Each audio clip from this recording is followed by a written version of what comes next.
ngàyนี้ខ្ញុំបង្រៀនបងប្អូនរបៀបជាប់កាមេរ៉ា V308 Pro នេះដោយអត់ប្រើ Wi-Fi បងប្អូនណាចាំមើលអញ្ចឹងលើទូរស័ព្ទ iPhone ជាដំបូងបងប្អូនចូលនៅក្នុង Play Store មក App Store មក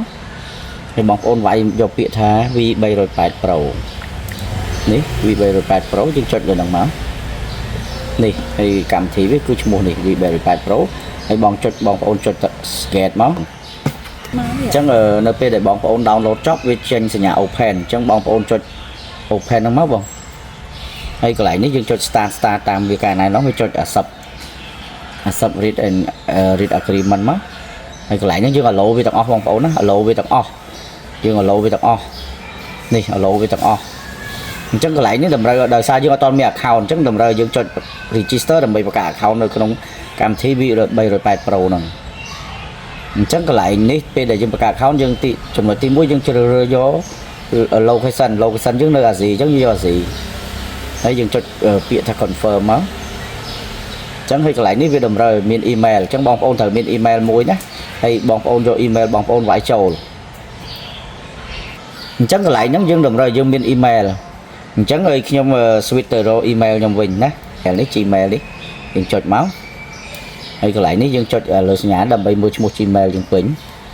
នេះ Gmail ខ្ញុំឈ្មោះវណ្ណៈទៅវាយចូលនៅក្នុង app V308 Pro កន្លែងយើង register នេះអញ្ចឹងខ្ញុំវាយមក Gmail ខ្ញុំវណ្ណៈហៅយុត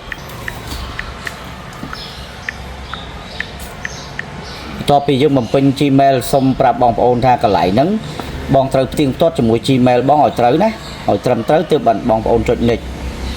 បន្ទាប់ពីបងប្អូនចុច next មកវាចេញលេខកូដប្រឡោះ6ខ្ទង់ដើម្បីបំពេញលេខកូដអញ្ចឹងលេខកូដហ្នឹងគឺបានមកពីណាគឺបានពីយើងចូលក្នុង inbox របស់ Gmail យើងនេះអញ្ចឹងយើងត្រឡប់ទៅកាន់ Gmail យើងទៅយើងមើល inbox នេះនៅក្នុង inbox របស់ Gmail នេះវាដាក់ V308 Pro verify code អញ្ចឹងយើងចុចមើលហ្នឹងមកយើងនឹងឃើញលេខនេះលេខវា992870អញ្ចឹងយើងយកលេខហ្នឹងយកទៅវាយបញ្ចូលកន្លែងក្នុងកម្មវិធីV308 Pro ឡើយនេះតទៅពីបំពេញហើយបងប្អូនត្រូវវាយឲ្យត្រូវហើយបងប្អូនចុច next កន្លែងនេះវាតម្រូវយើងដាក់ password អញ្ចឹងខ្ញុំសូមបញ្ជាក់បងប្អូនកន្លែង set password គឺត្រូវមានអក្សរតូចអក្សរធំហើយលេខឲ្យបាន8តួអញ្ចឹងខ្ញុំដាក់ងាយកន្លែងហ្នឹងបងប្អូនដាក់អីដាក់ទៅអានេះខ្ញុំដាក់ងាយគ្រាន់តែទីហោចបងប្អូនមើល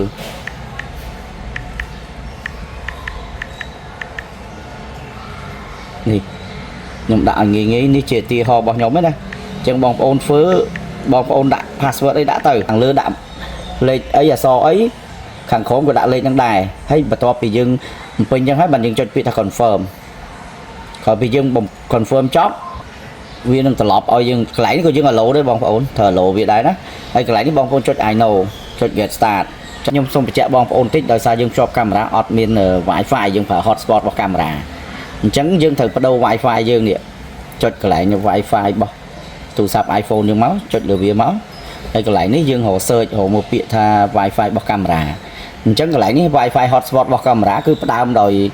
ពាក្យថា HC 12879447លេខ2ហ្នឹងគឺ Wi-Fi អញ្ចឹងយើង connect ទៅចុចមកអញ្ចឹងកន្លែងហ្នឹងបងប្អូនត្រូវរងចាំឲ្យវា connect ត្រឡប់ទៅរកកម្មវិធី V308 Pro វិញអញ្ចឹងនេះ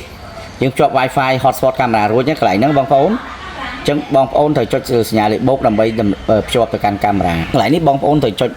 បើក Bluetooth បងប្អូនណានេះទូរស័ព្ទដៃយើងត្រូវបើក Bluetooth ដែរអញ្ចឹងវាចេញនឹងសូនេះវា search របស់កាមេរ៉ាអញ្ចឹងយើងចុចលើសញ្ញាលេខបូកតែដោយសារយើងអត់មាន Wi-Fi ទេយើងយក local network mode នេះកន្លែងក្រោមនេះហើយកន្លែងនេះវាតម្រូវឲ្យយើងវាយ password អញ្ចឹង password ហ្នឹងបានមកពីណាគឺ password ហ្នឹងបានមកពីលើតួកាមេរ៉ានេះបងប្អូននេះ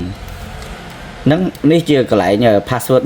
បស់កាមេរ៉ាបងណាដោយសារបិទនៅលើជាប់ហ្នឹងអញ្ចឹងបងប្អូនវាយមកអក្សរតូចវាយតាមអក្សរតូចអក្សរធំវាយតាមអក្សរធំ